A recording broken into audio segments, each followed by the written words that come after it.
The situation in the Taiwan Strait has become a powder keg, with China's provocative military maneuvers and frequent jet incursions into Taiwanese airspace, fueling fears of an imminent invasion. Analysts warn that Beijing's patience with Taiwan's insistence on self-governance is wearing thin, raising the specter of an armed conflict in the heart of the Pacific. Against this backdrop, Admiral Samuel Paparo, the commander of the US Indo-Pacific Command, has revealed a chilling strategy to deter Chinese aggression.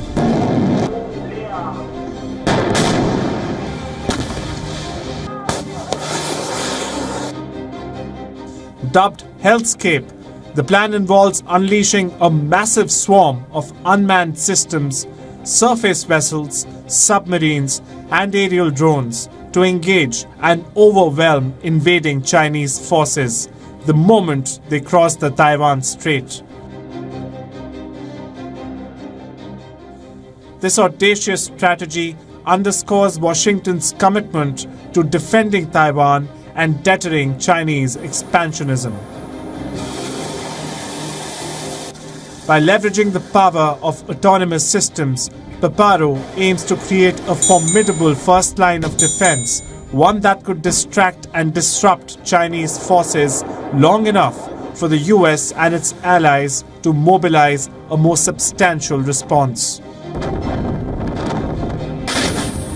Tensions between Beijing and Taipei have been escalating for some time.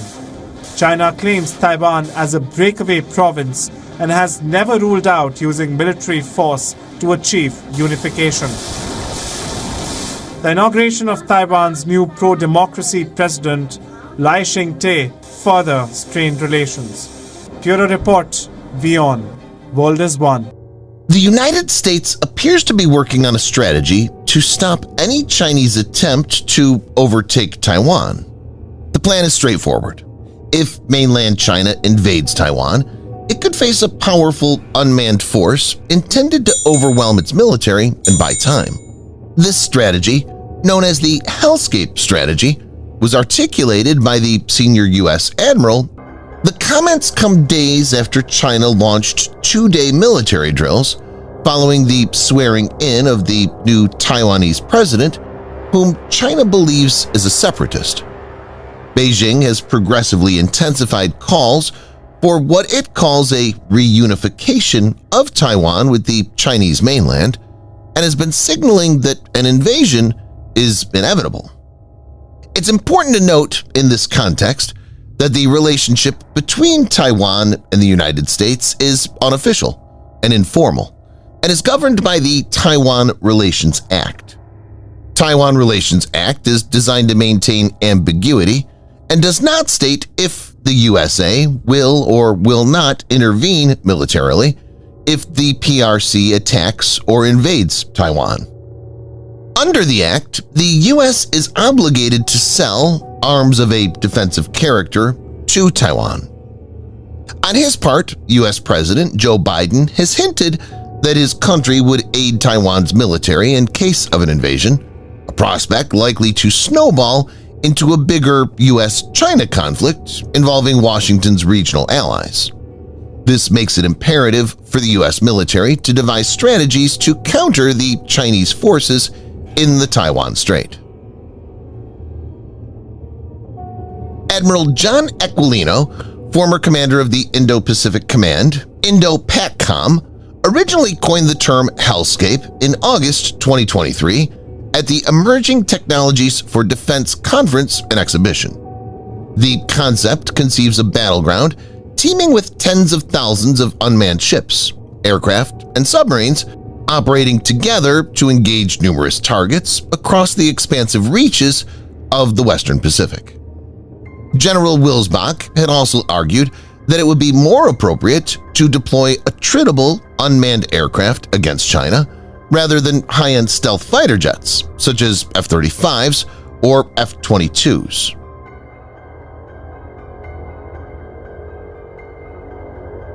This concept is fundamentally rooted in the Department of Defense's effort to swiftly acquire and deploy significant numbers of unmanned systems, drawing important insights from the ongoing conflict in Ukraine, which has transformed warfare involving unmanned technology. Building on these insights, Deputy Defense Secretary Kathleen Hicks introduced the department's Replicator initiative during the same conference in 2023. Hellscape and Replicator are closely related. The Pentagon has allocated $1 billion for the Replicator program this fiscal year. This initiative aims to swiftly expand capabilities amidst strategic competition with the People's Republic of China. Its initial objective is to rapidly scale up and deploy thousands of attritable autonomous systems within the next 18 to 24 months, utilizing artificial intelligence, robotics, and commercial technology. The attritable system will be cheap and could be built in bulk swiftly. Pentagon is partnering with several defense companies to co-develop and acquire these systems, with specific emphasis on drones crucial to the program's initial phase. In response to China's biggest advantage, which is its mass, Hicks stated last summer that Replicator was designed to incorporate more ships and more missiles and more people. She said, "We'll counter the People's Liberation Army's mass with a mass of our own, but ours will be harder to plan for, harder to hit, harder to beat." The Pentagon is pressing for the quick development of low-cost, disposable aerial and underwater drones, including those capable of swarming, which can neutralize the numerical superiority the Chinese military enjoys in the Indo-Pacific region.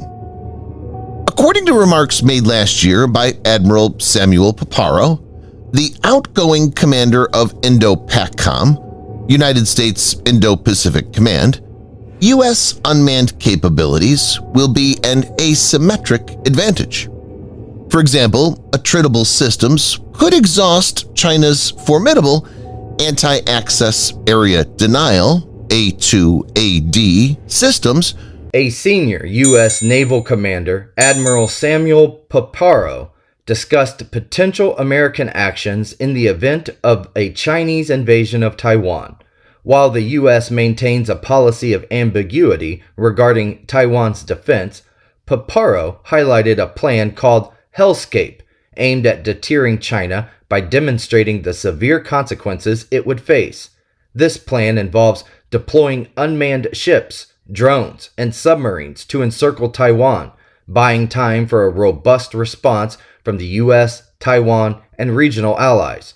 Paparo emphasized the goal of making any Chinese movement toward Taiwan incredibly difficult and unpleasant, the Tampa Free Press has reported.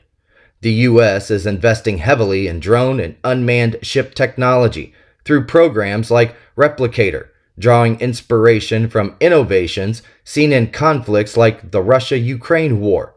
Paparo refrained from revealing specific details but emphasized the plan's seriousness and feasibility.